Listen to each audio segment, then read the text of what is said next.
Day 2. Everyday Conversations in English. Hey everyone! Welcome to Day 2 of our 7-day English speaking challenge. I'm so glad you're back for more. Yesterday we covered introductions, and I saw some really awesome ones from you. Keep practicing because introductions are the foundation of all conversations. Today we're going to take it a step further.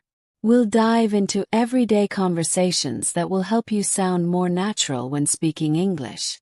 Whether you're at the grocery store, a coffee shop, or chatting with a colleague at work, today's practice will give you the confidence to start talking to people in real-life situations. Why everyday conversations matter. When we think about learning English, many people focus on grammar and vocabulary. And while that's important, what really helps you feel fluent is mastering everyday conversations. Why? Because most of the conversations we have daily are simple exchanges. They might not be deep, but they help you connect with people.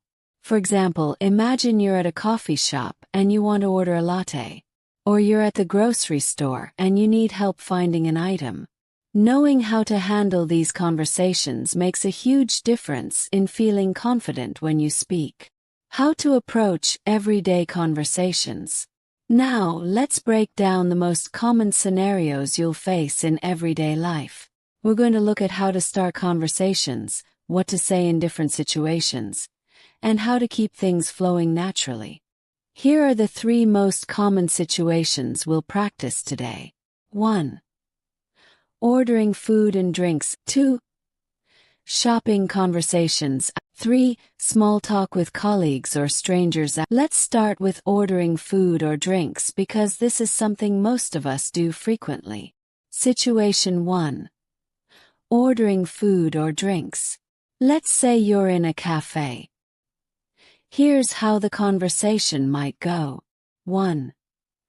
Customer. Hi, I'd like to order a coffee, please. 2. Server. Sure. What kind of coffee would you like? 3. Customer. I'll have a latte, please. 4. Server. Would you like that hot or iced? 5. Customer. Hot, please. Can I also get a croissant? 6. Server. Of course. Anything else? 7. Customer. No, that's all. Thank you. When you're ordering food or drinks, it's important to use polite phrases like, please and thank you. Notice how short and direct this conversation is. You don't have to overcomplicate it. Just stick to simple, clear sentences. Situation 2. Shopping conversations. Now, let's say you're at a store and you need help finding something. Here's how you could approach the conversation. 1. Customer. Excuse me, can you help me find the bread aisle? 2. Store assistant. Sure. It's in aisle 5, just down there to your left. 3. Customer. Thank you. If you need to ask for more information, you can say, do you know if this is gluten-free? Can I get a larger size? Is this on sale? Being able to confidently ask for help when shopping is such a practical skill. And it's something you can practice every time you're out.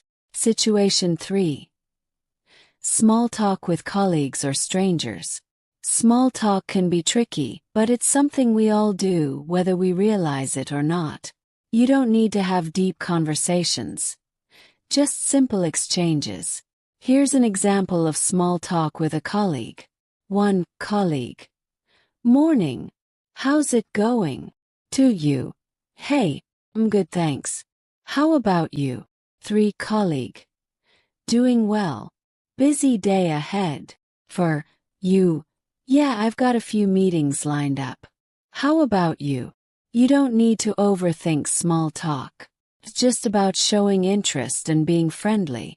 You can talk about simple things like the weather, work, or weekend plans. Day 2 challenge. So here's today's challenge. 1. Practice everyday conversations in 3 different situations. ordering food or drinks, shopping, and small talk. Write down a short dialogue for each one, just like we practiced here. 2. Record yourself practicing these conversations. Pay attention to your tone and pace. 3. Share your recordings or written conversations in the comments. Let's help each other get better. Day 2 wrap-up. That's it for Day 2. You've now got some practical tools to handle everyday conversations, which will help you speak English more naturally. Tomorrow we're going to take it up a notch and practice more advanced conversations. Don't forget to like, subscribe, and drop your comments below. See you tomorrow for Day 3. Before you go, I want to remind you of something really important. Learning a new language like English isn't just about memorizing words or phrases. It's about building confidence, patience, and resilience. There will be days when you feel like you've mastered a conversation, and other days when you might struggle. But that's completely normal. It's all part of the process.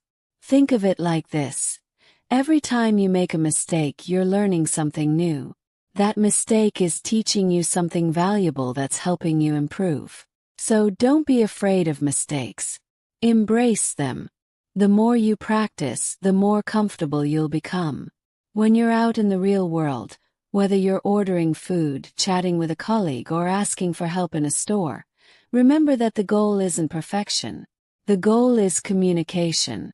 If the person understands you, you've succeeded. And over time, the fluency, the confidence, and the natural flow of conversations will come.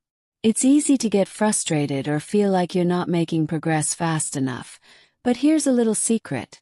Even native speakers don't speak perfectly all the time. We all pause, make mistakes, or stumble over our words occasionally. So give yourself the same grace.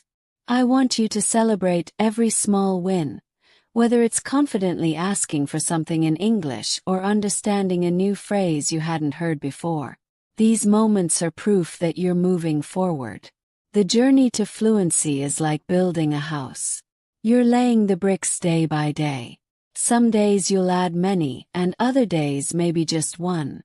But as long as you're showing up, brick by brick, you're building something amazing. So, keep practicing, keep speaking, and most importantly, keep believing in yourself.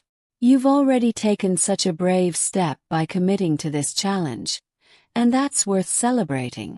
You're not just learning English. You're growing stronger, more confident, and more capable with each day. I'm so proud of the progress you've made so far, and I can't wait to see how far you'll go by the end of this week. Don't forget to share your experiences, your challenges, and your victories with us. We're in this together, and together we're getting better. Remember, it's not about how fast you go, but about not giving up. As long as you keep moving forward, even if it's just one small step at a time, you're already ahead. Thank you for joining me for Day 2. I'm so excited to see you back here for Day 3, where we'll tackle more real-life English conversations. Until then, keep practicing, stay positive, and never forget, you've got this.